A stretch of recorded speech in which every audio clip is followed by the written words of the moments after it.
Zubeda gwosobola okuleta senga kitone atule wali omwe audio zanga azizanye owereze akakabiziko kano emusimeya no Zubeda Musiramu nze ngambe kabizika auntie yes you cannot put in the same line with bannange newe batwala ku birthday batunda wembizi waliwo bacon. I refute that. Gwamanyi nze nkugambe go to their menu and see. Nanga ajogere embizi nange ndi musiramu kati nfudde mulekerawo tubugumira kamatako mama kati njogedde embizi ndoza kati abasiramu bonna bafudde ndoza kati tekukyali muntu tewali bantu ku muzikiti tewali ali mu kusaala ssaawa zino kubanga njoge embizi dayasa embizi era alinga embizi oyo emusimeya alinga embizi ate singa kinyamba ng'oli musiraamu olinga embizi emusimeya olinga ekigodo kyayo mama embizi mpozi nga mugamba mu busiraamu tebagamba nti no Katonda yatonda kyogamba yaveringa edduka bagitonda mbizi naddala abasiraamu abeebikirira nga mulina emitima emikyafu. God is going to undress you. Mugena tambula nga muli bwerere mujje nga mutukubira omukka straight paka ku City Square we mujjo tula tubalabe. What do you mean? Nga babeyambudde. Kicho tegezo kubo. Nga babayambudde. Kicho tegezo kubo. Bajja genda banyampa. Ngempise embizi bafuma. Bye. Let the dust. Tula no. Abana babakubira wuwo. Gwa mugwajja you are not advocate for women. Gwa kulembera abasabula abakyala. Abana babakubira wuwo. Tonziza nnyo mabega dust. I'm not getting what you're saying. When they were addressing Celine, which YouTube channel was that? Isn't Celine a minor? Oba ye taina mama we. Mumbulizeko oboyogera naye omumbulizeko nzafa kinange. Njamubuza. I really want to. Omanyize like it puzzles me like nchimanyi njogera I talk a lot but I never talk about things that nera banzala njasama najja ndi mwasama ngagwo omuntu naye I toli nsanga olabanga biri n'abantu bagamba no discussing akubali bayambadde batya like I never era nze okwogera ku kintu nina okubanga ndi involved mu kyo nga babinteeseemu. Okay. So mumbulizako bambi afa kina. Okay, njamubuuza. Okay, tuli ku The Truth Media, go subscribe, follow. Za Kantu njakanoonya billa waka akati ndabika kano nyingidde kakubiri naye nga nze ataka era kati police enoonye kati gomanyi jeri gomanyi jendi waka omanyiwo. My side is basing more on okubuuza what's wrong, what kino tekibaawo, why is this happening. Siri yange teri kukublaming who but it's asking questions. So tuli ku The Truth Media, go subscribe, follow. Nine Shuga erinnya eri ekika twalitegedde neri bwanvu. But I've always said my name. Nobody is spelling yaliyo nga you have a long name, long like okuva gye wava okutuuka wano Kampala bwe wavula erinnya lyo. Nanti kati dayasa ekyo kyekirina okukuleetera okumanya nti no I'm smart enough. No ovawala. Ati listen nti I'm smart enough. Oleka n'ebibuuzo baali kuwandiikira ku kipapula. Tebereza we nali mu bibuuzo naliwandiikanga ntya. Kya smart kijjeewo. That's it. Okay. Ngamba mama gwe mukazi oyina erinnya alphabetical order zonna wazimalayo. In our culture batutuma amannya asatu. You have a religious name. No, most bonna abasinga. Nze simanyi because eno ndaba abantu balina amanya abiri. You have a first name, last name and maiden name. Nedda nze waneno ndaba abantu balina abasinga balina amanya. Middle name. Olina ofuna erinnya ly'Oluswayiri, erinnya ly'ekyeka n'erinnya lya religion. Yonna gy'oba ogwa. But not. Naye kati eno nze by the way it is here where I found people having two names. Abantu balina amanya asatu naawe. Just abantu bakozako abiri. Ate abeeyongerako ag'okusatu bageyongerako nga bakuza abasinga. Really? Era wosanga omuntu ng'alina amanya asatu ng'omanya they come from a very good family eno ewammwe kubanga those people. Nze nina three names. Kati ekyo kitegeeza nti no oba waliwo eyakutuuma lino like then they were like okay amanya gonna tugamuwe. Okay. Naye omunaku tasobola kutegeera amannya asatu. Era omwana we bajja kubeera. Ekyobunaku kijjirawo. No kyekyo. Kumanya ekyobunaku kijjirawo. Kyekyo. But okay, Dias, you say your names. Agange. Dias Geoffrey Walgame. So. Ghosts. Bino kiveewo. Gwe, so. Anyway, tuli ku Truth Media, go subscribe, follow. Nenga ngenda kugamba ononya mulimu Kampala eganye Uganda eganye nayo gamba njagala kukola njagala kubeezaawo family njagala kubeezaawo obulamu bwa kukyusa ku my standards of living ne cost of living nazo zambukeko waggulu kugamba genda mu ba Hayes recruitment expert Uganda bali awo jobs abroad bali awo lubowa so bakugamba kyona kyeweetaaga okugenda mu Arab countries okukola webali okubanga buli kimu bakikolerako bulungi just gendo bagambe nalabye ku Truth Media ne bagamba nzije ebintu bigenda kwanguwamuko bagambe ono client ebintu babyanguya so genda ku Hayes nabaze simu kweziri oko bakubireko make an appointment obagendayo as you okole appointment otule nabo obabuulire bakuwe nti tunayo emirimu bwegiti you sit down and discuss with them ne bagamba tunayo mulimu guno ne guno ne bagamba nti kati gena maaso gira nekino wetu tukole kugende ebweru labe nga obeezaawo gwe omuntu abantu bo family yo sina kindi okubeezaawo ekyalo kyonna abantu mubeerawo ng'ekyalo kidipendinga ku mmwe okitegeera so go work oleme kubeera ku internet ng'olekaana ng'ono go work to avoid shouting for people go work okitegedde to avoid kunoonya kantu nga bano go and work bankola ndimokola bayira we ndimokola nango oli mukunkolako bayira singa wagenda nokola that twali ko nango oli nango oli mukunkolako because I'm newsworth that's why you come to get updates yes okay kale but I have a job you should stop telling people ntino olekera okulekana nga bano my profession is kulekana I'm a journalist kale ntine mubeera mu practicing at campus Mbembera practicing batuyigiriza wagenda kugundi batuyigiriza even stop doing that stop doing that but let me tell you YMCA etikira ne degree choino manya mukwano they were gendo finding out batandika dyo tikira gendo finding out ati wali from the time wachuka buchuzi baneda mukwano never let me tell you people mwagalo abantu babafaanana ennaku babafaanana endowooza sikijja kubaawo just because tubeera nammwe ne tusalawo tusiriwalenga mmwe doesn't mean tuli basiru nga mmwe okiwulira ye endowooza abasiru gye balina mbosobola okujja n'oyogera ku Shuga olw'okuba nga abadde nga too submissive gy'oli you think she's going to keep quiet no please kati ku byenjogedde ekyobusiru kibale kijjiramu because if you molo kukawota tekedwa kusubulu kukira Shuga no ge mazima gen kugamba gendo ononyereze wa MCA atandika dio okutikira degree gendo ononyereze okay just olokubanga balina tertiary courses eshegeza nti no tebalinawo they do all these things so just bateka out provision njo mwana amaliriza P7 asolo gena naso mabriki simanga building nebira omwana wabavude musinya faso olokujja nasoma nakola ECD wamakola ECD najifuna nakola diploma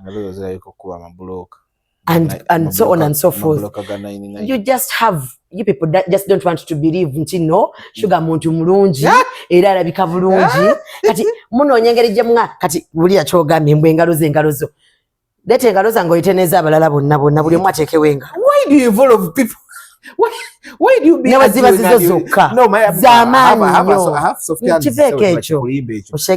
it's me telling you and you all of involving people because wakalabe engalo mekezi ezikuba amatafali mbayitako ku makubo ngakuba amatafali obeera weyo je mbonabonera tewali yotakuba amatafali tebazi nze sigala bankonga bagakuba wano sanze we basolo gakubira simple wano sanze we basolo gakubira neighborhood yo bitoke yako woza je basolo gakubira anyway tutane njagala kutandikira so when we were at campus bade nchagambe ekyo kwasama bakuyigi bobo yogera mpola bagamba no gamba oyino kubira up to speed kwe kwasama shouting for people it's not shouting kuba kerere is that wabera kumuzinda logwa radio wayogera was I shouting am I shouting kulaba kushogera am I right now am I shouting ni mukwogera ochimanyi I just have a strong voice wawambye naba Arsenal kati gogwe tolinga ndegeya gogwe tulaba yayo chepwembo inasi imani wakesho eke black sugar gwe banoonye essaawa zino tugenda tuuka waawo. First of all ebibuuzo benze nabyo YouTube kyakufunisa olutono olujjamu. It's a question ekitambula buli wamu. naye leka mbabuulire in regard to ku mbuto nina byogenda okunyonyola. Luli twali tukola interview yasembayo you only told me you did an abortion that was olubuto lwali olwani. You never told me you had almost several miscarriages nga munoonya lubuto ate nono wajjamu lwali lwabalongo omu n'asooka n'asobokayo then olyoka ojjamu omulala. Nabisanze ku internet. Tusookere wano ku YouTube. YouTube ki everyone is asking balance okwambaza abantu obugatto. Bambazaani Aiso nga bambaza Shalom.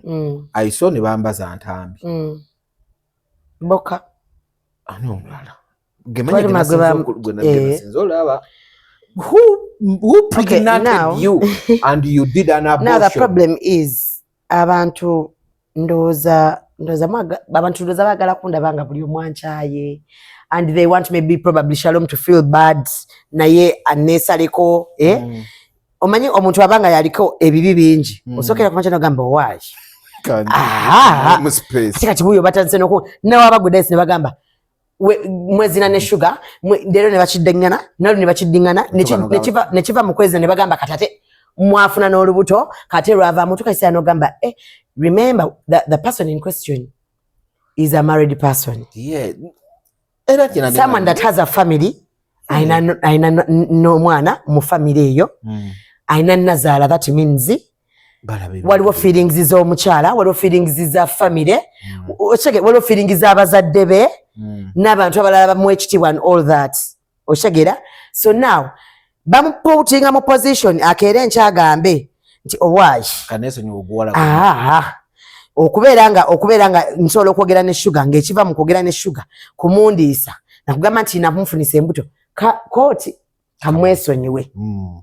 That is the reason why batekawo Shalom. That is 1 2 because nabagamba nti Shalom ye yali akkirizibwa okwogera ku nsonga zange olunaku lwe nali katutu ka singa acid. Ne bagamba nenga lwaki Shalom yakkirizibwa yekka era eyo argument actually fair yajogera to be specific. To be specific argument yali ya fair ngali mu Kantu nti ekyatuluma kugamba nti nno gwalina okwogera wekka ngate Shalom tewaliwo ku ground. Yagamba ekyabaluma. Okay. Eyali ku ground si yalina okwogera eyafuna consent. Naloli nakugamba mu interview mpadde interview nti gwe omu ku bantu abandaba even way back before me coming to internet kitegeeza ki you have a lot of things you know about me. There are other people as well. Ne wabono Ibra your friend. Ne waba muzeyi. You people saw me way back before these people saw me. Abakozi ba radio 4 banji bonna bannamawulire bandaba way back. Ne Meja we yajjotuula lwaki teyadiska naye kennyini imagine yali manager wa Amosi muganda wa Amosi alina akakwate ku family ya Amosi okiwulira but when he was coming to do an interview with you he got consent from me. Shuga munnaye nenda kola interview ne Dias ndaba Kisusi and my name is coming up all the time. I need to clear the air out and I feel bad that you're being a victim accused of bleaching oshege bleaching gwe mubigwe kino. So I want to come out we wakola ensobi nja jogera wakola ekituufu nja kyogera era yajja nayogera nga tali ku side jaliko abuuzizza kyali kikuleetera okulowooza nti olw'okubanga wabaddewo ebattira omubbi olina ogenda ogamba abantu nabaddewo yensonga ki bagenda kukwatanga suspect. Oshegera in that case oshegera. My point was Shalom yakkirizibwa kuba yambuuzanga.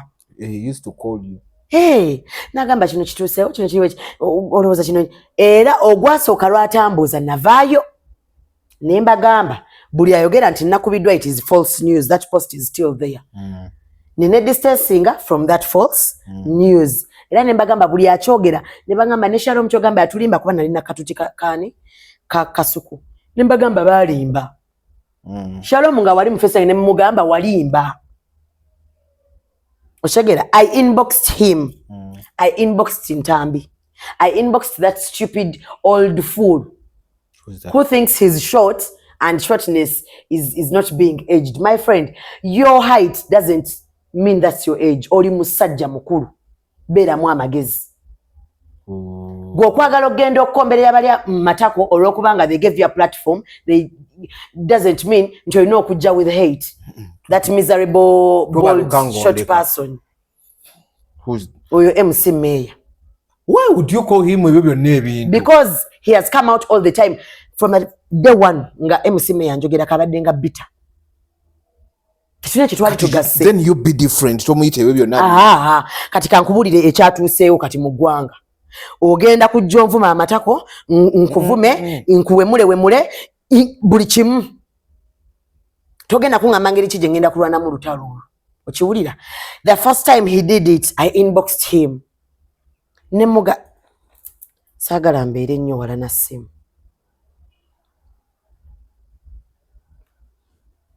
I didn't even have his number.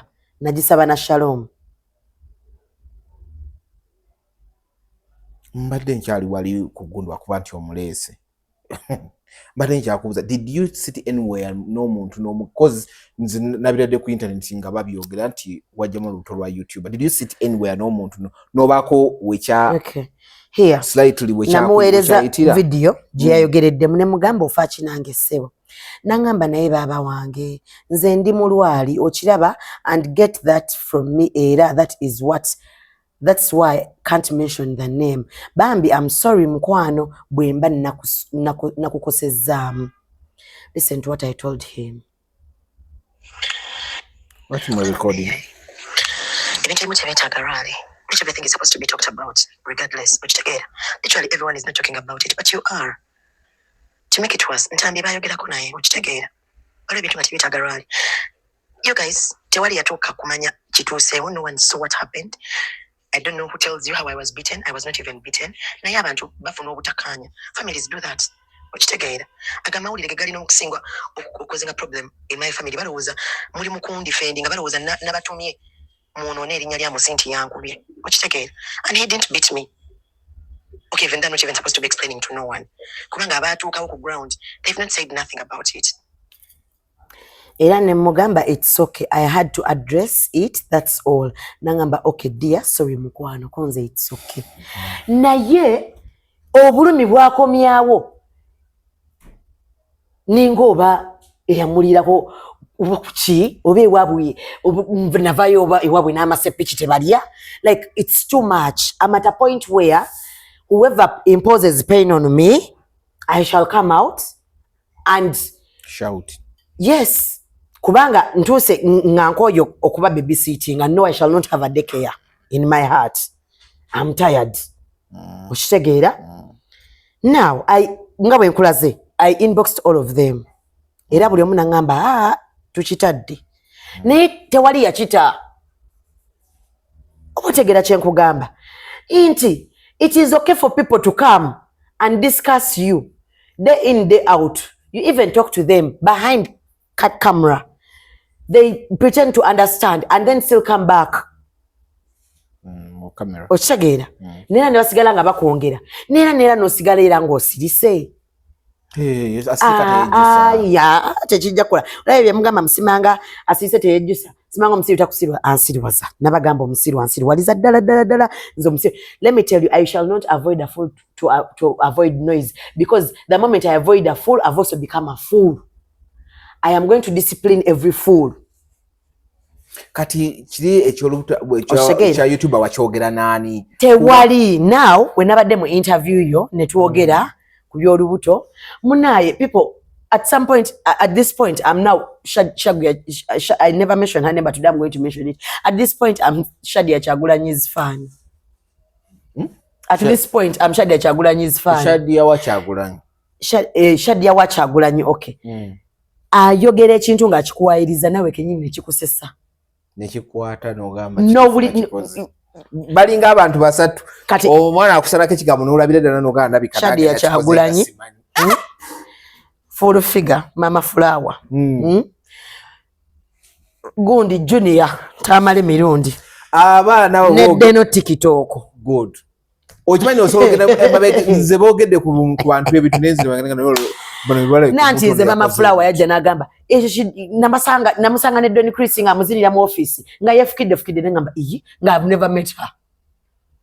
Ate wala ine kinkwata nogera n'okikola no like si kukikola like ne kinkwata abantu ne bakibayinga oyasama n'agamba ate mina nefukira simenyanga like kati Shade Wachagulanyi ajja akola analysis ye ng'agamba mmwe mukimanyi nti Shuga agambye nti actually yagatamu n'endalo kitone kimanyi nti Shuga agambye nti nno bajjamu olubuto sibanga olw'abalongo mbu omwana omu n'agaana mbu kati Zubeda n'ayambala ekiveera kino ekinene n'amukuba omukono n'akajjayo akaana agenda okukajjayo nga kafaanana YouTuber nga kana kakaaba akantu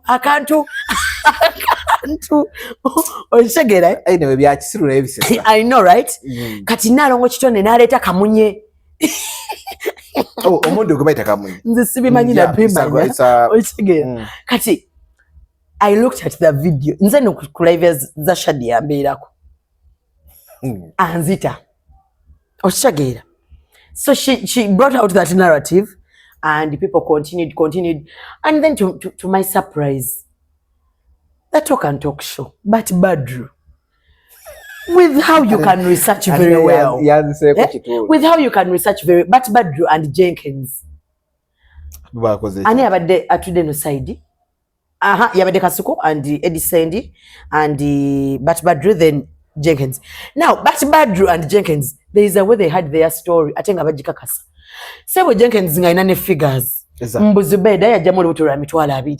Mukati nze nengendayo mbonga lwa kakadde nangamba mbonga lwa pay. Okiwulira. I told you guys when I went to the hospital ne banzijako ssente. Omukyala yaŋŋamba ninga bazongezza nze bwe nagendayo tezaali bwe zityo. Ngani agamba? Zubeda. Okay. Yes. Nanze when agenda yote zali chi bwezi tyo nemga mna simanyi maybe actually nganga yangamba bazi kendeza kigundi kye wayogedde era wakyogedde ne ku live and people were still asking bwe yagenda yote zali wetu nga agenze kukola ki bwe yagenda ekyo simanyi kubanga yangamba bugambi nze lwe nasembo genda yo mukasuka random statements nezireke ebibuuzo mu bantu anti kati nze kana oyagala mumalire you want me to complete the sentence for how is it an English paper ndi mu complete the sentence nkugambye yaŋŋamba nga bazongedde nze lwe nagendayo tezaali zeezo kati ayinza obbanga yali recommendinzeeyo omulala ayinza like I don't know nkugambye nze kye yaŋŋamba kuba nange saamubuuza wajja oze kukola ki saakimubuuza okitegedde that's what I said kati abantu ne baconcludinga busimanga nze ŋŋambye first of all I want to clear and I cleared it in your interview unless people tell me nti muli baddu correction saabagambako nti Zubeda yantwala mu ddwaliro oba nti Zubeda yaŋŋamba nzijjemu olubuto saakibagambako ekyo wabula nabagamba Zubeda yatuula mu interview n'agamba oyo mwana agamba senga Sidi yamubeererawo aba yamubeererawo lwaki wano we yalwala nze yamurecommendingira eddwaliro eddungi it may we give you a recommendation for a good hospital nemmanya nti ekijja bagenda kujja bagambe nti najjamu oluki nembeesooka okitegeera nenzija nembagamba lwaki wagamba abantu nti wanrecommendingira eddwaliro tell them what the hospital was for tell them that it was for an abortion okitegeera abantu bamanye obulwadde obwali bukola ki obwali bunuma because you've decided to tell them you recommended a hospital for me to me rather okitegeera kati bagambe eddwaliro lyali ligenda kunkolera ki kimaleeyo lumu nze nenkyemalirayo kubanga bali bamaze okunteekamu ekyo ekibeera nti no the other previous interviews nina ebyama byo bingi ne audio nzina I was recording every call these call recordings I expected them to come out it was not a surprise and I'm glad they came out okitegeera zajiremu ebintu bingi yes I'm glad they came out because banazala mama Amos abali bagamba nti nabavuma bajja kutegeera my point of view okitegeera Amos ajja kutegeera byali agamba Zubeda ng'abiza ng'abiŋŋamba and like it will be clear because nze buli kye nayogera si kirumamu kyali kyekyo kubanga buli biki mwogera mu recording kati ekyo nze nali sikimanyiiko okiwulira era nze nga bwagamba nti nno yali maama wange omulungi ennyo. Let me tell you, help me understand how Zubeda was supposed to sound rude oba okwogera obubi ng'akimanyi nti arecordinga. Daya si bwenzijja wano nga nkujjako lugambo tugeze nkujjamu bigambo ngenda bigambo oba kasuku oba ngenda bigambo oba namba emu oba ngenda biga kale anyone nawasaako bwenzijja nenteekako wano vesi mumu yange nga ndicording okyakasanja kuteekayo ekigambo kyange. Are you sure? Era manya kugamba naye kati si kiba kirungi Dayasi n'obanga namba emu omukola bw'otyo kiba kyetaaga Dayasi. Trust me, I will not contribute falsely or negatively to that conversation. Okitegedde because I have to be in my defense. Okitegeera? Kati nzo obuzibu bwange lwaki mu recordinga? Why do you record? Boze ya recordinga, boze ya recordinga. But wa recordinga. Tuzo kula nawe nga nawe mwatika izo kwa kafuka kazaji. Me, I didn't record no one. What I did is when nalaba nga Zubeda ino obusungu bungi bwetwa falling out koze yakola interview nga nnya mu lunaku olwo. Interview today wano interview in my head I'm like atudedi ne Nalongo, atudedi ne MC Me, atudedi ne Shalom, atudedi ne Nalongo chon. Ate ochegere in a blink of an eye. So I'm like, she's very bitter. In the process, Faye falls sick. Faye, I knew her password. She knew mine. I'm like, kuba Faye yali mediator wa Fenga ngamba. Njogeddeko ne mimi, ne mimi agamba. Gwatolaga nti nno toli remorseful yadde. Jukira, she's not telling Mimi my pain. And she's not telling Mimi Miss wabula ayita kungulu chegere. So I'm like, I need to know where it comes from. Era, this is what I did. This is their chat. I exported it. This is their chat. Kati nzobwe buzibu bwange. Even yo kugenda mu masimu gabano tandiko kuba screenshot. Nali netago chikola because kakate sawa zino. But the audio nali badde neozaako nachi.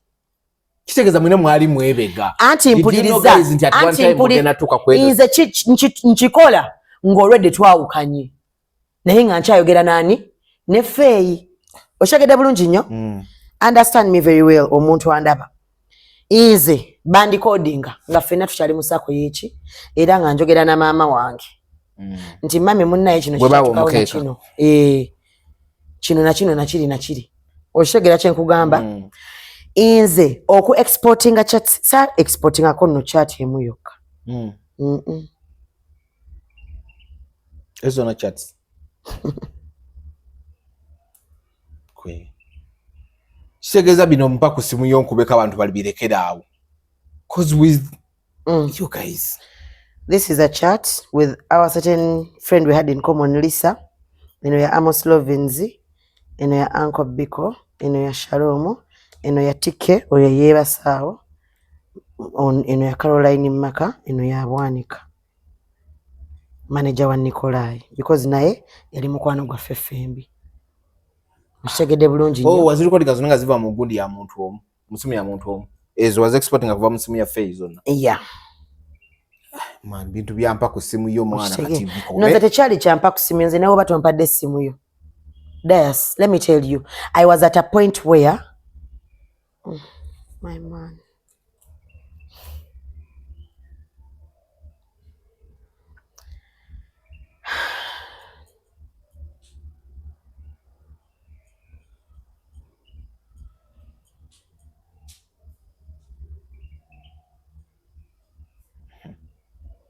Kati kale wetuli kati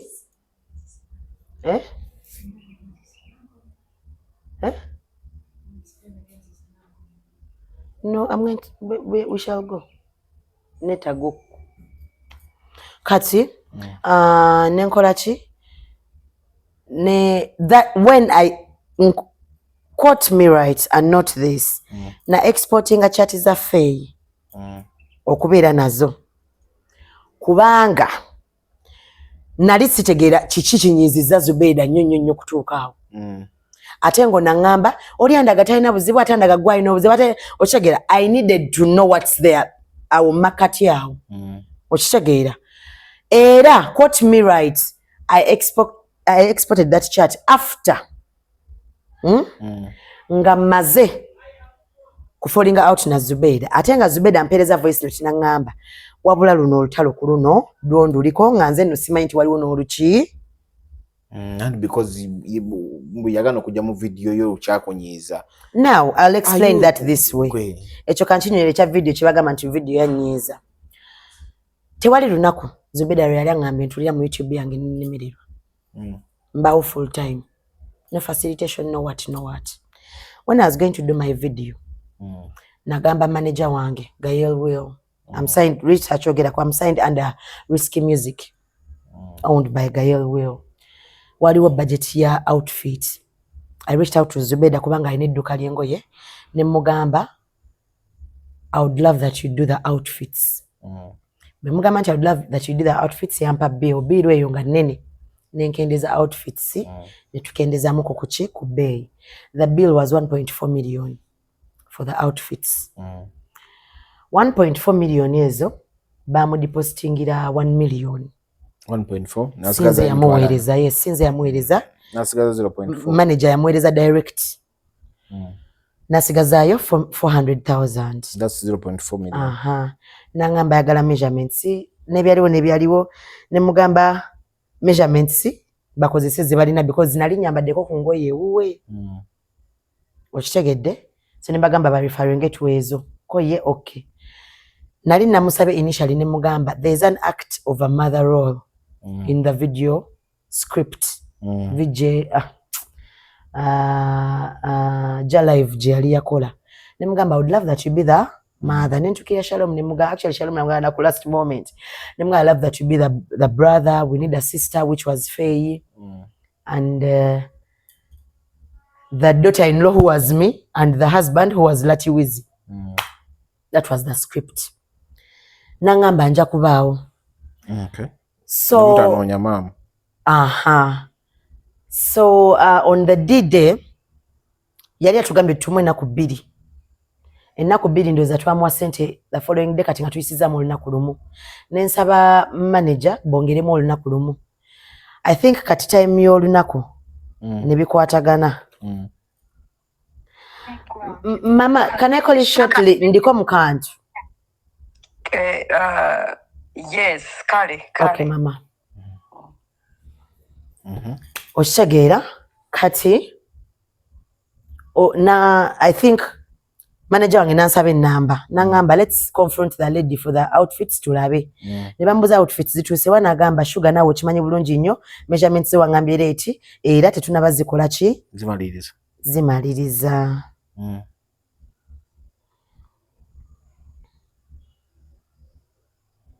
I love this nti ochamuyita na mama Mimi. Kati ni mukanye kuba ne nerinya likyaliko mama Mimi. So ndowooza nekigaana nagamba ne mugamba he said by midday when they were going to deposit. I think they deposited. I don't want to play these voice notes.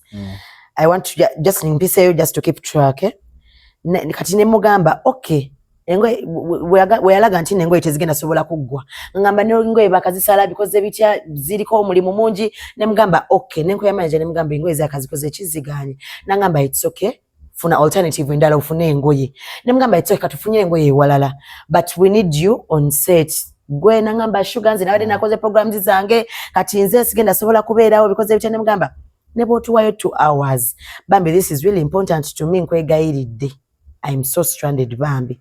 Nangamba yes but time and again have made losses zotamanyi konza I'm sorry nkwegayiridde mami. Nangamba funa someone Shuga kuba simanyi na chakugamba. Ejjo natadde sente mu ngoye and now someone says tekijja kola.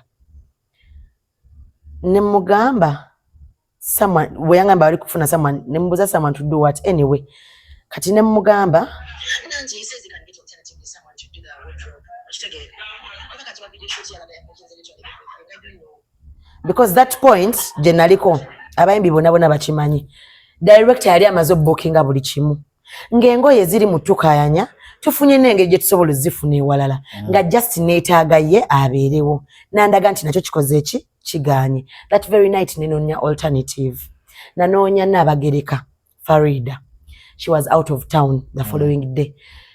Nenonya Maureen nantume mukama nansasira nabanga wali. Era nengamba eyes rich when chirese but nagamba Faye kinumyemu kwanga nze bulijjo ndeka ebyange byonna ne mutulira mu buli kintu kyagala nkole kimutuliremu. On the day of the shoot of the wedding fitting I left everything I was supposed to do nabeerawo okitegeera. On the day of these interviews siriwo ntulira mu short and big show ne Kasoko ngenda tulira mu eno show nyamba yako Uncle Big agenda kubira nkolerako kino I be there sina reneganya naye yatula mu interview n'agamba kyekyekyera Shuga okulowooza nti nali nina okuleka ebintu byange kati nno luli nali saanyiga that statement ate eyo yakola ki yo yannuma oluvannyuma okitegeera because nze nafuna solutions tiwateekawo mbeera that day ompulidde my last statement era after ne video yafuluma I shared the link omulaga nti twagishotinga nti tewajja. No, I shared the link because like literally I shared to everyone. Kankubulire ne Shalom namukubira ku last moment. Shalom nangamba Shuga ngenda banga nkola kantu paka kuzina sawa weziti naye mbulire sawa tuje. Era we yamaliriza ngamba bambi nakamaliriza kati oli wanzije. Same applies to Senga Nantume. Ochegera same applies to Faye. So I felt like I actually expected a lot because I was doing a lot. Naye echo nenchikola chi nenchigamba okay njize my lesson. Me to the next time they call me when I have something to do, I will not leave my things to go and do things for anyone ever again. Oshagera. So kati echo bachiretanga bagamba musimanga chechanumi and actually even after that time I nali nokola kantu ne Zubeda. Na nkubira on that day my daughter had an attack at school. Nemugamba omwana nandwaddeko. Nesigenda so how can dabe oba mutusa mdwairo nenzija oba to postponing it to the following then dabe wanabeera oshageera like kubanga nange nali nkoyo okuleka ebintu byange from that now not handiko hanga nange we no see excuses nge ekintu ekiba kituseewo I'll first attend to this but to the excuses luli na tumanga mama wange nemga mama omwana kino na kino still you would nze anti kati nali sikyayinza kubanga naye yayita kyakola ki tachayinzo kitegeera era nengamba Faye was not happy naye it's okay ngaye wangamba njigo kubera n'abantu it's okay so sagala agambe mbonze nanyiga kubanga teyajja ku video yange watajja teyakolebwa okitegeera kitegeera so in these few days when I did the live with Sengasidi nampereza live years nanka okitegeera that night when amala okola eyo nanka nabuuka luvannyuma nti Sengala bika referring to Zubeda namugamba kansoke nveeko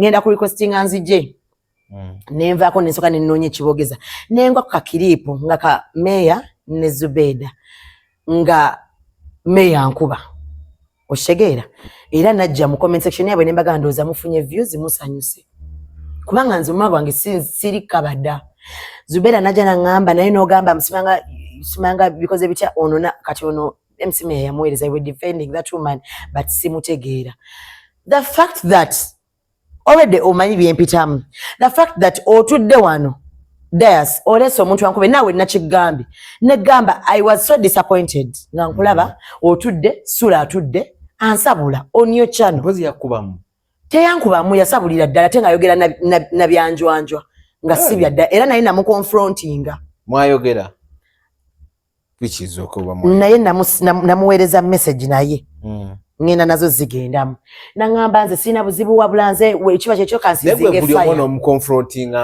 I have to because mba njagala kumanya lwaki oli mukunjogerako ebitali bituufu kuba nabuuza sula okikakasa byoyogera bituufu are you sure the story you're giving people is true byaddala byoyogera kati nenalongo kyo nenaye namukonfrontinga nekuno yayogedde bituufu kuba yadazanya maloboozi ku maloboozi which is okay naye namukonfrontinga oyagala kuzimbalira obadde yagala zirya nalulidde mugundi kati sigenda sobola zibala ayagala zimanya mbadde mwagala zirya. Let me tell you guys, even today the man I'm dating now, if you're supposed to know, my love babe, if I got pregnant and you got careless and I sensed that you're not, I dare sense that you're not going to be a good father, even if it's how many months old, I shall abort it. Which is okay. I'm not willing to go through raising a child alone ever again. like I have done before. I will not. And if no one is going to understand that, mulinga amazi. Kubasagala mchitegere muneso nyi. Wewe chile solovinga byonna. Now you becoming a serial killer. Which is okay. Ochimanya nti nawe nja kusanga nkufumita ekintu. Gwatambula. Byebyadala? Ochitegere. Ovudde ku batannafuba. Anti ongambye nti ngenda fuka serial killer kati manya. Nawe nja kusanga nkufumita penny nkuyuze ebyenda. That's how hard you've gone. Yes. Tukoyo okwewolereza bannange. Tetugenda kujja tugamba abantu bannayenze kwolaba ndi bwenti. Okitegera? Yes. So nampereza ne voice note sawo ne mugamba just woke up naye nze sijja kuddamu, it is okay nga bwogambye Katonda yasinga okumanya. That was my message. Ensi yonna Shuga tegituvaamu. Katonda between me Katonda amanya amazima. Obana badde kuona badde sikuba. Bangambi waganda ogenda wayo bujulizi hangu pika kwana njagala obuweyo obusibu kyana kutya. Akola shi? Na wendi ndi bubi. Naye mu bubi bwange nakye kusingako. Obubi bwange wendi bo nile duke liri wate miliyoni. It was I don't want to do that. Nina waka wensula. Abana bange basoma ate kirala. Sirina gwe nali ngubidde tepa emitwalo 10. Oba mitwalo waka kadde ndi. Nebo wajjango ine bizibu bya birthday kwa tukirira nakugamba nti anzo omubi fake friend. Nakugamba ki was I there nakubeerawo basaabirawo. Ebizibu bino byatuuka weebya amusi wakubirani. Naliwo basaaliwo. Wekibanga okubanga mwakozesezza losi mu video.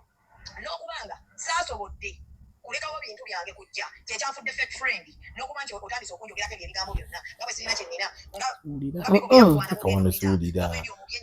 bwe neeraga naye nga sirina kyendi. Nga bwe ndi obubi nga bwe nina ebizibu ebingi nnyo. Bw'ogenda obiyita njagala obite. Nze sikyatya kati.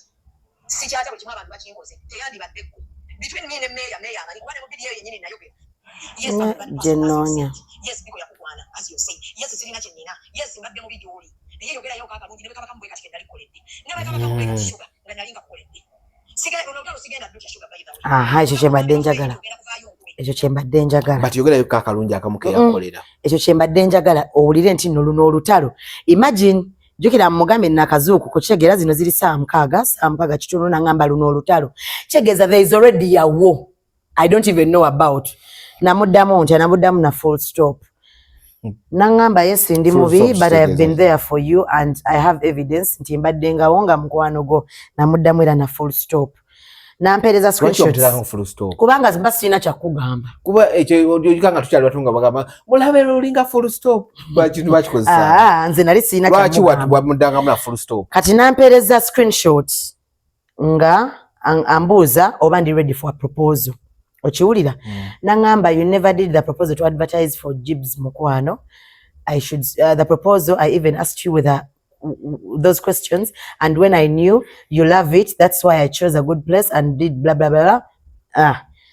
Stop lying. Chitegeza ne proposal je bagamba eri fake yali ichi proposal yali fake chengamba je bagamba eri fake yali fake kubanga she talked about it to me nga ambuza oba ndi ready kuba bagenda kunsaba obufumbo. Am I ready to live with Amos happily ever after? Now is that proposal fake again? It's not fake. It is their word against them. It's not fake. Ne mugamba okay. Nangamba thanks, don't just lie. I told you what I told you. That's it. I know your people and those that love you endlessly. Don't lose good people in the name of trending. Be blessed, all the best. Cause again, I won't say anything to you. Aniya kwana. Auntie, I'm not going to go there. Besigenda binyonyola. Chiwulirizo chilekao until questions come. Olunaku review na belujja. Again, I won't have anything to say. And this is out of respect. Thank you for everything. Era be blessed as well. Chena mugamba yani mga Katonda yasinga okumanya naddamu nampeereza. Kati waliwo Nalongo Kitone lwe yagenda ku live ya Dish n'agamba mpadde essaawa 24 kwa yagamba Shuga no oli mukwano gwange naye kwadde essaawa 24 nga weetondedde Zubeda. Nenkubira Nalongo ne mugamba sijja kwetonda. Because I did nothing wrong. Wana olumomba opakukamuko. Kubanga natini namukubira nga muntu mukulu ne mugamba nkubidde ngo muntu mukulu sagalo gamenti no nakujemedde nti seetonze. Yagadde kubire nkutegeeze nti sijja kola ki? Kuba sina kye nakoze. Okiwulira? Abantu balekerawo okubeera nga baagala ekigambo sorry. Weba kugamba sorry ofuna muki. Kulyamanya okakkanye mu mutima. Atokakkana. Sigala ng'obugumye tokkakkana. Okwetowaza let me tell you, respect comes both sides. Kati wakedde ku macha n'opostinga. Nsimanyi one man ame mumbulireko yavuddeyo. Wapostinze ota yavuddeyo muki? Now, sagament yavuddeyo nze nabadde ngamba lwaki yagenze ku police kuba bandoopye. One man ame yagenze ku bandoopye. Kati one man, what happened to nobody can stop reggae is what I was saying. Now, Nalongo na sharing a call ndoza. Kwa Nalongo namukubira yasoka nanzijako nangamba kanzire mukubira ndoza nakubira oli kwa WhatsApp call tebazi recording. Obanga ya recording sase mundala na mwaka nagamba me as a person sagala apology bambi ngabo ogambe nze sagala apology. One day you will apologize in your heart at least. You know what you did in your heart. Just Olina mpisa Shuga and you think buli muntu musiru but nze sagala apology. Yo walai billah. Era kola kumpisa zo. Sinajji kusabako and I will never, but one day you will apologize to some people and one day you will realize your mistake as a girl and I pray you change to be better person. Audio njiwulidde but tofayo ne 365 days nebizina gwako nze sagala apology konze because nakukoze echi. You misunderstood the video. I even told Shalom where did I mention you anyways. Sina mpisa it's okay kasta the whole time I've respected you till now. Era fenna tuli bantu. You will as well reflect on yourself. It's just a matter of time. Who blocked who? It's me who blocked. You blocked this person. One blocking. Yeah, because I was tired of anti buli realabanga yo video ku internet nga akweleza message. You look at these messages. Ochege ngakweleza message impitirivu. So I was tired of the back and forth. No blocking. For my peace. Ate nange neme ku exchanging bigambo na ye. Kusinga ko ngabo agamba nti si. Wachikola munkola nti omukoye oba out of respect mulemo ku exchanging words. Olaba, imagine from wali wona wenkulaze. I was not replying her. Katinga she's ampushinga nti wanaona bade simuddamu kati ntuse ntandise nomukola ki nengamba wano wetulaga kigenda kuba kirala for my peace to reign for me to be settled kamukube ekibuloka abere jali mbere jendi okitegeera the same thing omanyi no I'm telling omanyi when someone is a narcissist you will see from their behaviors. The same thing I did to Faye. Now I'm blocking her. I sent myself the audios ngangeya. Those never know nazizanya. Nangamba Shuga, I went through my phone when I was unconscious. Is that what you call friendship? Twewe break. Amos agenda kunkolako olutalo. But why would you go through my phone? Have a good life, Bambi. In my vulnerable state, you took advantage of my situation. Sikebera ko simu yo yet I know the password. Ondazo Omutima Bambi. Era wali omulazo Omutima baba. Shuga, how are you? Okaze msimi yange no chamo chats zange ne mimi. Shuga mani password or my password yange because ene simje tukwezo shooting wanga. But in my vulnerable state okutte simi yange no genda mu chats zange. Gano namanya agogera namuleka azirise. But that was so uncalled for. It was uncalled for. Is that how I've been hoping yonga nkubererawo? Kugenda mu simu yo kukucha. Nenzo kumbererawo. N'obusungu bwonna musibwanne nako. Bambi, tushimale mutima mulungi. Wegayiridde. Don't call me. Tonkubira ku simu ya mulala neyo tonkubirako. Mshegede. Nangu angambye mbusimu kubira ate ye nankubira missed call. Era sata wana mukwata. Kubanga angambye simu kubira ate ye akoze eki? Akubidde. Nengamba. Shuga ogenze ngandi muradde nogenda nojamu message nogenda mu WhatsApp yange Shuga sigenda ko WhatsApp yose manyi nabantu boyogera nabo. Ne Shuga olaba nsire kanti ofudde mu zero. Shuga kandi vayo ku internet. Oba Shuga ngeze mpireze audio zonna nga ziri ewantu wallahi tugenda kubaawo bubi. Shuga olaba nti noyogera nnyo ffe tusirika. Nayo genda kulaba omuntu omusirisa kyekikambuleke. Omanyi wane nakakuweereza gundi audio meka Shuga. Ngamba bulamu oli kubona kunze nawani yali omubi. Kunze nawani yali omubi Amos nanfuula omubi Shuga. Okitegeera nga ndi wakululu byonna bye nakola nabikola nga mbeererawo mukwano gwange. Right now ndi mulwadde n'embeera gye mbaddemu ey'obulwadde nga bwo kintuusizaamu. Nogenda n'oyingira privacy yange nogenda mu WhatsApp yange n'ojjamu audio. Shuga nze wulire tugenda tandikirawo it's okay. Already ekintu kyayize katukiyiire ddala. Tomanyi sikumanyi. Nagamba you've really hurt my feelings Sugar. This is not how I loved you. Naye ne mukola ki? No blocking. Ngoli mukubi wa kibuloka nnyo. Kubanga I'm not a drama person, let me tell you. olaba ekyo kye yali akola. That is what narcissists do. Playing a sympathy card, nze nonsanga ndi mulwadde. Nakebere simu ya Fei nga yagambye Zubeda nti yazirise ku ssaawa emu, yazirika ku ssaawa 3 nga zigenda wera 4 za kiro. Naye nga Zubeda yategeddeko dda nti yazirise. Kitegeeza ki? She didn't faint. Never know. Kwega mwaberanga nga mwekolamu omulimu nga naye ffe tuli tetumanyi nga muli mwekolamu omulimu. Kati bakuwaabidde. What did you do to Uncle Biko by Chestamanyi. What did you do? Because reference ye yawaabye. But Chestamanyi, but kuliko computer only my understanding ya nemeseza the computer misuse gundi yavaawo yo. No, kati anyway, me as a person, tewali yankubidde okuva ku police. Obe yekisaasi obe what tewali yankubidde. But me, if they serve me, I will go. Uncle Biko amukoze eki? Nja kitegeera ndoza nga ntuse ku police. I have a counsel era nagimuweereza nange ngajije ku internet. No, they tebagikuweereza mu gundi yo. No one say. Nagira sanze ku internet nga mwe mwagisanzeeyo. Nene Shuga bagenda kusiba. It is okay. Ebintu birabange byokusaga bagenda kusiba. Anti mpuliriza Dias kankubuulire. You better apologize to these people ebintu bigwe. Kati okwa apologizing. Abuli bw'atunuulidde ng'azabye. You're becoming funny. Otanze n'okufaanana nga side mirror. Bafaanananga. Bamoti. Why are you saying that? It's funny. So sorry for what? No, ebyo bigwe kati bakusiba ofunamu ki? That's a bad report. Boy bansiba bafunamu ki? Baba bafunye justice. Nti obadde obayisa bubi. It's the reason. Kati lwaki mbalemesa ofuna justice? Let me tell you, bannayuganda bagenda ne mulopalopa abantu ku police. Temulowooza nti police yajjajja wammwe. Police ekolera buli muntu mu Uganda. Era police bategeera. We shall go muleete obujulizi nga cyberbullyinga omukulu oyo. Okiwulira? Mu buleete obujulizi nga mu cyberbullyinga. Mumbuulire nganze kwata omuntu atemamu akantu n'ateekako akafaananyiko. Ababambaza kagato. Gwoba okwata gwoba ogenda n'owawaabira. Look for that account, arrest that one. Nze sinza abakuta ekifaananyi kino bakwambaza obugere bw'embizzi. Bantu bakuta akafaananyi bamwambaza obugere bw'embizzi. Ne bamwimpayo we bati ne bamuteeka n'ekicupa kya Westlake. Is it me? No, abantu both of them abantu ne bakwata Uncle Biko n'omwana ne bamuteekako omumu omunene we bati. Is that Shuga? Oba yenze shibaholic? Temugezaako kwetaasa mu lutalo lw'abashibaholic. Face them nga ye mwali mugambi. Mwali mugambi temugenda kuva ku munyama.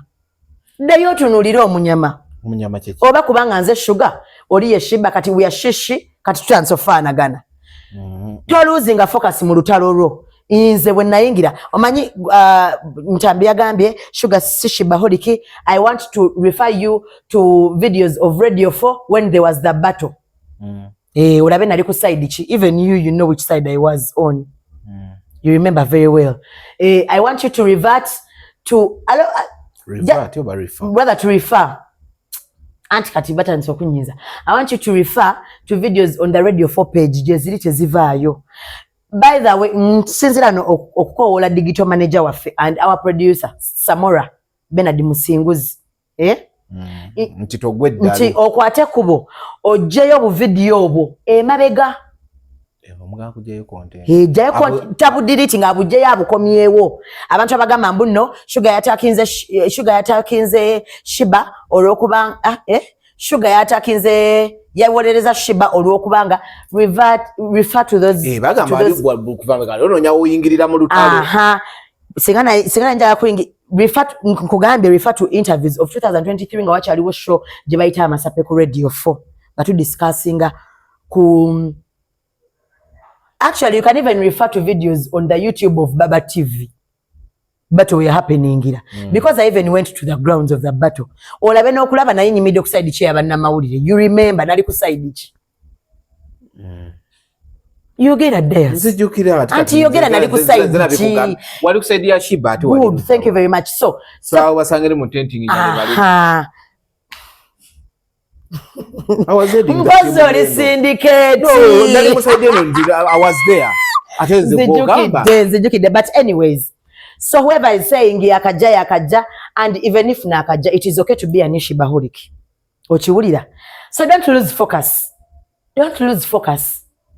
sigala ng'oli ku bashibaholiki tojja ate kubanga bashibaholiki bebasinze bayi bebadde basabula n'omusajjawo ate bakyamuliko bashamuliko n'omwana ali yabakoze eki nze simanya nti bashibaholiki tebababulira ngeri yakuyingira lutalo sijja luvamu because ndi shibaholiki kyotali mutegeera shibaholiki and Ameria nambala juu Shiba Karungi and Ameria nambala juu kyekyo tebasobya bakula bulungi they are plastic but they please people's eyes if you want to know that. Yes. Anti golutalo waluyingiridde mate ku on a bad note. When nayingidde olutalo I addressed abakazi abafumbo why would you in that line? Anti kubanga abakazi abafumbo babadde banyigidde Shiba siwe gwabadde muleke. Let me tell you when they say water is better muliriza when they say I will serve Shalom yafa Ntambi yafa Lubiraiti yafa mbulira nze sina mafuta gajaluzira kulaba tojja baleka bakusala akawalaata jukira nze Owedde mbadde nga nsalako enviiri wali zaali ki I will not be doing any rose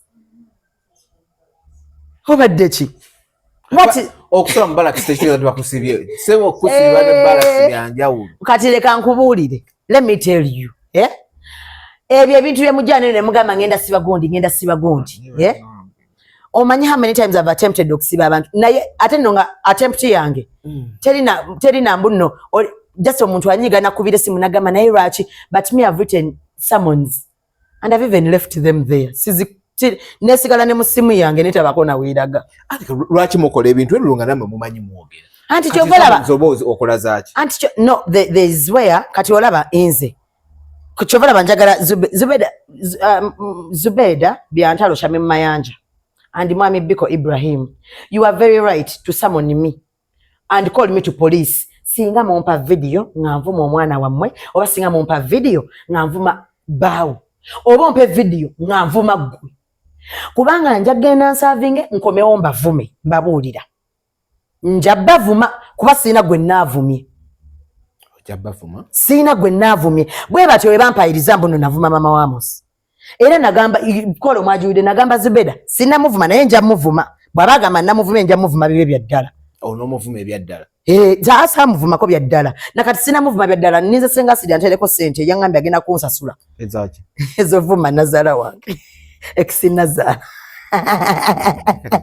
eba nani nintu goba wabaki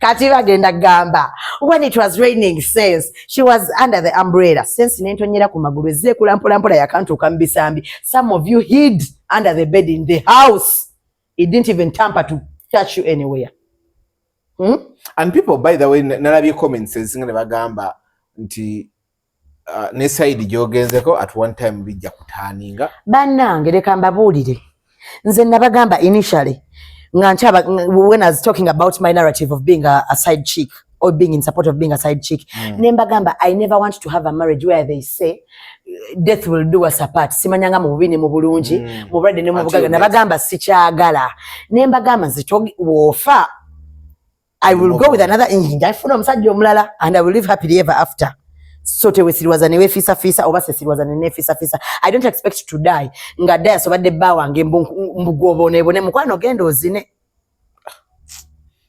oshageera kati bw'akigirawo anti kyendi mukugamba simanyanga woligwa wendigwa nedda bwogwa sejjaggwa gwa weka yes me I'm for richer or richer not for richer for poor for better ali wagena was for better webichukamu webiti nganawo adego omanyi wachinchogera because I can never let my man become worse. I can never let my man become poor. Era wofuka poor ngangenda because usually I'm winning with you. Okisagera kyenkugamba. So abagamba mbuno neje nagenze. Let me tell you kati bujjo chogera ku live Senga Sidi kanchogerere wano. Wama mkwano Senga Sidi. Singa nkera kumacha nenku betraying it is okay. Okuwa Jangu come and betray me jangu yogere byama byonna and buli kimu and I don't know why people think I have secrets. Mukwano Zubeda binalinga kugamba binagamba ngani Senga Sidi. Desi naina bimugamba Ebichi. Ne Shalom nembi mugamba, so stop thinking ate nagamba ko feye kambo itachimanyi. What you know is actually baby nebya wano. That era is of audio. Chemanyi kati muweddeyo. Mubuza audio ngankola ki? Ngansubiza omuntu omutuga. Ngankola ki? Please bring it on. That is all you have. Because I knew you. I'm an energy person. Onyumirwa kubera ku for you kati. I'm an energy person. Ne Shalom namugamba ko ne mugamba nze omutima wange gubera skeptical. I will not discuss certain things with you. Let me tell you guys, I'm not very close to Ntambi, but I've discussed with Ntambi certain things about me. Yes, I have. Okay. Oshegera. Sawa zino bagambe Olubuto bakitegedde nti lwali lwa Ntambi. Omanyi lwaki bakyogedde we bati? Lwali lwa Ntambi? Olubuto lwe najjamu bakitegedde nti lwali lwa Ntambi. Ng'ogyeko lwa Amos. Lwe bagamba olwaba YouTuber. Kati lwali lwa Ntambi kubanga Ntambi yazze katuuti kaki? Kasenga asidi era nawa submission ngeri straight weight n'agamba nti tetukkiririza mu byakwesiba. Olutalo lwe lwa mumwa lube lwaki? Lwa mudomo. Twekuba omumwa nga basazeewo leete audio leetayo n'ebirala nange no nga bwendeeta like that, like I mean nga wagamba it's a business ofuna akantu. Yes. Kani ekyogedde. When I would talk and talk show bagambye badde bamudefending. Help me understand why Zubeda gwosobola okuleta senga kitone atule wali omwe audio zanga azizanye owereze akakabiziko kano emusimeya. No. Zubeda Musiramu. Nze ngambe kabizika. Auntie, yes, you cannot put in the same line with bannange. Newe batwala ku birthday batundawo embizi waliwo bacon. I refute that. Gwamanyi nze nkugambe go to their menu and see. Nanga ajogera embizi nange ndi Musiraamu. Kati nfudde. Mulekerawo tubugumirako amatako. Mama kati njogedde embizi. Ndoza kati Abasiraamu bonna bafudde. Ndoza kati tekukyali muntu tewali bantu ku muzikiti. Tewali ali mu kusaala ssaawa zino. Kubanga njoge embizi dayasa embizi. Era alinga embizi oyo emusimeya. Alinga embizi. Ate singa kinyamba ng'oli Musiraamu. Olinga embizi emusimeya. Olinga ekigodo kyayo. Mama. Embizi. Mbozi nga mugamba mu Busiraamu tebagamba nti no Katonda yatonda. Kyogamba yaveringa edduka bagitonda mbizi. Kati na buli amanyira mulinga embizi kati kyengendo vuma kyokka. Mulinga amatako y'embizi. Mulinga embizi. Mulinga ebiyindo by'embizi. Mulinga embizi. Ezo ke bagamba butaba na mpisa. Yes! Sina mpisa ina olinga embizi. Agala kumanyira. Mama, bannaye tuyogera mbizi omanyoli debye mwatukolanga nga tukyali bato abana nga bali kusomera abafirwa abazadde mbumuno tomugambe ekyo tata we yafa aba yafa agenda kudda yafa kati wange we yafa teyafa. We all know batusomesa it's a taboo. To what? Okukozesa ekintu omuntu kyatakkiririzaamu mu sentence yemu. Kati you cannot okukera ku makya. Kinyambe kijje kibeerenga emusimeya oli gundi oli Musiraamu. Kijja kunkolera nnyo olinga embizi. Kubanga ontaddeko amaanyi gesategera gye gava. Obunyanga embizi. Olinga ebimere by'embizi. Alina cheerleader wali. Kati gwofa ki? Olinga akapama k'embizi. Olinga embizi. No, stop. Stop. Yes, when I'm addressing MC Meya ngenda bangamba ono omubizi. Lyeri erinnya lye MC Mubizi. MC Mubizi. MC Mayuga gambizi. Okay, then olwokuba oyagala oli agambe mumunaya omulwaniridde nnyo mukwano naffe twabikola ebyo twabikola wano wetuli gwaddako si mwenna abambala ebipale bya Seno mu mpale mu kifo kya boxer oba ne mwambala ebiboxer ebyo ebya chekiti ebyo Owedde gweze nkubuulidde awo wooli wetwali gamba nti ye mpawo atalikaaba mpawo atalikaaba omugamba mbuye kale ngambe iye nedda mpawo atalikaaba sie kiri atabala jira tujja kulya sigwa yogera speed olinga ekyalana ekitungezo mu matako ojja kibulira why ojja kibulira That running mouth Ojja kiwulira kwolwo. You'll want to speak and you'll faint. You're misusing words. Running, it means he has verbal diarrhea. No. He does. He has verbal diarrhea. And the problem is he thinks ategera olowooza olina amagezi. You're too short to touch sense. You're too short. Even though you lifted your hand like this, ne wokongo ojja tosobola kukwata ku magezi, my brother. Ekyatwala amagezi kyakuwaamu kawalaata. Olowooza lwaki tomera nviiri busiru. Tosobola mmera nviiri ku mutwe musiru. Buli muntu alina enviiri ku mutwe zijja kubanga mulimu ekiriisa obwongo mwebuli. You have an empty head. Mu kifo ky'obwongo bakuteekamu ebbina ly'embizi. Dikutujja bweriti. Mubadde balabi balungi tetugenda kusukkawo wano cause ndoza you're moving out of hand. No, let me tell you why is it Zubeda solofuna abantu ne bajja ne ba addressinga naye nze Luwira itwajja nayogera in defense of me. Luwira it ceases to be smart abamusiru sengasidi abajja kundi amolokwe good life Eddie babera bagenda gama musimanga kubanga wa people power era he ceases to be smart. So omuntu ayagala mbu ensi yo naye nemwolereze. Let me tell you ensi eraba okiwulira kambabulire bantu mmwe naddala basiramu abeebikirira nga mulina emitima emichafu. God is going to undress you. Mugenda tambula nga muli bwerere mujje nga mutukubira omukka straight paka ku City Square we mujjo tuula tubalabe nga babeeyambudde. Kiki otegeeza okuba nga babayambudde. Kiki otegeeza okuba bajja genda banyampa ng'empisa embizi bafuluma. Bye. Let the dust.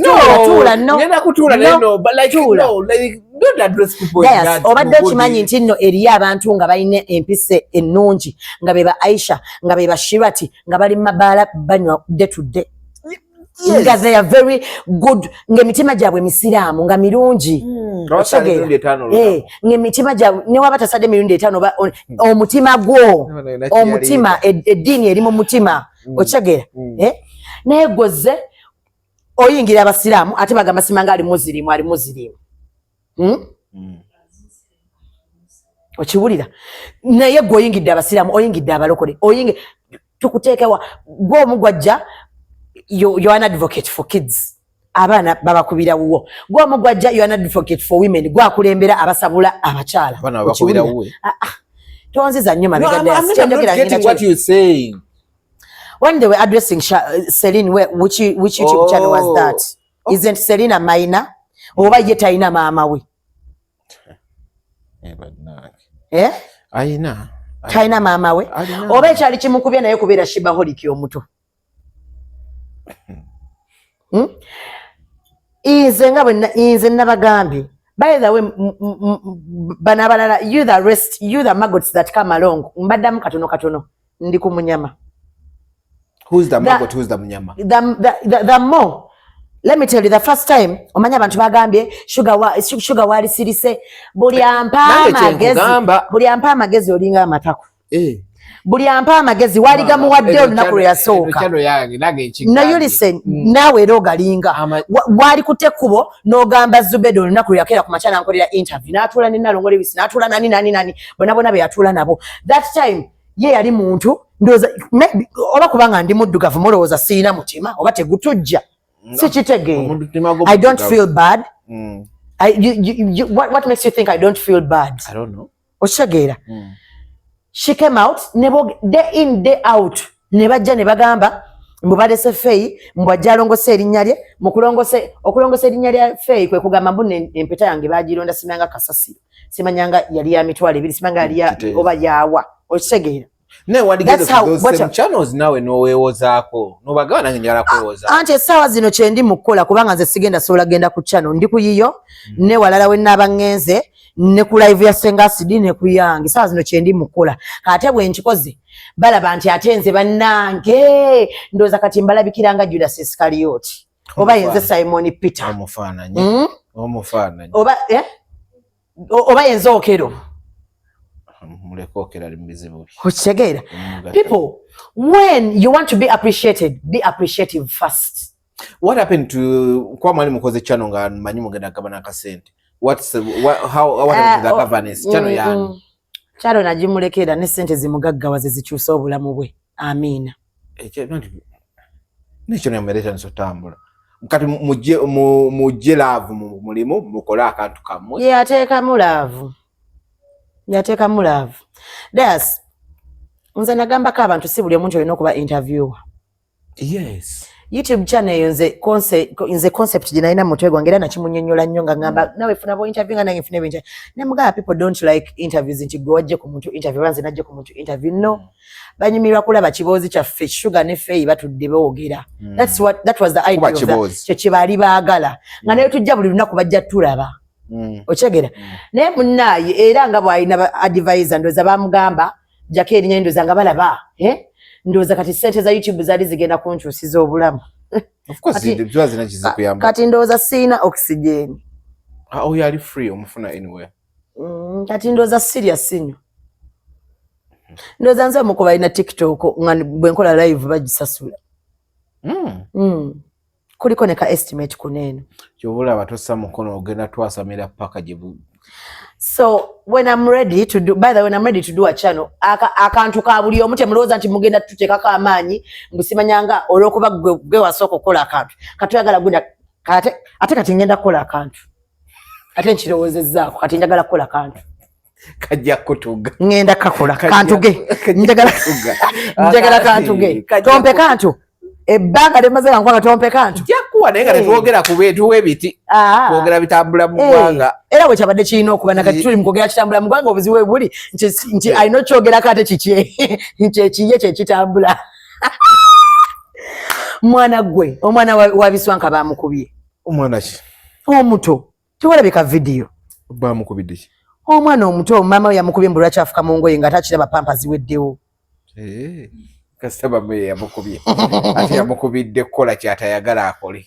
No, the baby is very young. Kyekyo okufuna embuto unnecessarily. Nedda. Agala funa the exact video baba ajijje. Katani yakataddeyo. Omukyala ya recordings omwana nga mukuba ndoza. Akola amugambe nti no walinga omufukira. Kyokka omwana atunulanga Biswanka. Bambi, he's very innocent. Omulaba. No, yamukubidde. Jakoze ebyagala ebyo. It is so disturbing. It's so disturbing. Omuntu akuba omwana omuto. Neraba omwana okimanyi n'omwana takimanyi nti bamukuba ye. He doesn't know what is happening to him. Omulaba. Ali confused. Onagenda kyogerako boogezi. I can show you the muwala. Nijje kula kyogerako. I can show you the muwala. This is the muwala.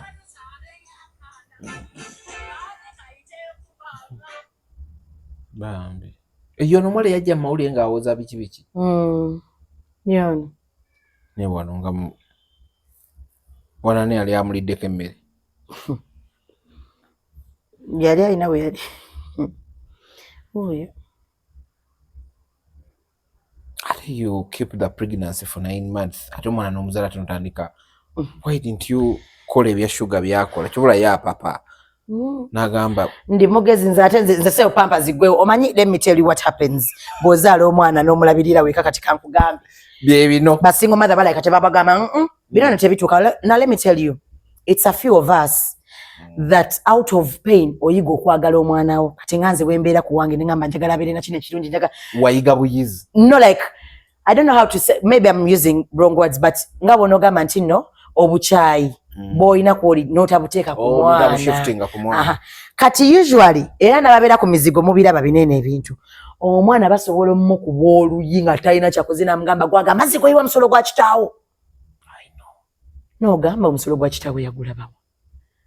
Bweno ndoza yemero ndoza kitaawo yagiguze mwomozungira mu busiru bwabeewa muno gamba abeewa bwe kati ye ochegere. That's what bamusiru byaddala kuba batisse ekika kyonna ng'obusolo buli mu ye. Kati eno pain yene ejja bwetyo. First of all, ono omuwala okuzaalira Biswanka obwongo bwe bwamuwa. Nti singa ngenda mu mawulire ne ngamba abantu nti nina olubuto lwa Biswanka ajja swala afuna ensonyi ankwata nzize ewaka. Kumbe the boy is also struggling with his life. Omwana yazaala mwana munne. Ensi gye wasulanga olumu. Nedda bambi saga kusala kuligamba. By the day say ibintu byose nika sinika yajja wange. Video yajja wange. Katonda samira video yajja wange Don Peace yali amuwadde obuyambi wa million emu nga bamusibye alina issues n'omuyimbi some girl. Yes. Ya mumanyi. Nga nino muwa sente nga mukutte video. Ewaka naawe gye wajja. Yes. Yene guli walina abayimbi ababiri. Kusalama Road. Toyongerezaako ng'omanyi oyinza okwogereza Kenya omusajja bla bla bla eyo 80% najja kuwa ino yazze kasita yafuna wateeka kyaliyo kale naye 80% era tekijjawo okitegera kye nkugamba but you know me my home is always welcoming nze wange wabeerawo abantu so that day you saw that video abantu nze chovala bainaku zino sikyasirika liwe nasirika nga olaba bajja ne bagamba simanga biswanga yakuzinye simanga mweyagala ne bakibeerako nani balesigala kyongerezaako ndege mbali bagenda kwogera ko otegedde kyengamba Laira ate mazira kyoza kati ningamba balesigala kyongereza otegera kyengamba so kati I'm at a point where everything you come and talk about me kati nja kujja nchogereko because me I was helping the boy oshegeera nali ku live abantu ne bagamba ate Shuga mukwano gwa biswanka nga ndine Don Peace nambuza mukwano gwo konze like he was not like friend but he was someone I knew and someone like I cared for ngamanyi I na talent ennungi oshegeera because I used to give him random interviews anytime ngaso kujja ku ready mirundi engage mu week ne ku TV nga bwajjo kitegeera so nangamba tumuyambe ne mugamba tumuyambe tebe bisera nze alina se ku Don Chris ne mugamba tumuyambe nangamba kale mumuteke ku simu namutaka ku simu final yamukubira nti obuyambi yagala bwa sente mmeka nti munaye yagamba nti no 7,000 ko Olina agamba ng'omuvubuka tugenda kwongeramu 3,000 ofune utandikira ngokoze ki ofune kwiso we reporting utekeyo veyo that's what happened kale mubadde balabi balungi tetugenda kusukka waawo until next time fe tujja kubaawo on everyone I think on every Wednesday. Okay. Yes. Kubiriwo. By that point, this is done. Next time we're not coming back with bintu byamwe. No. We come back with that. If they don't cease fire, I will not cease fire. But anyway, we can actually choose not to talk about Definitely, but things happen. But people learn to outgrow relationships. Si omuntu omuleka mbasagena na kintu wammwe ndeka nkuleke. Okay. Kale, bye bye.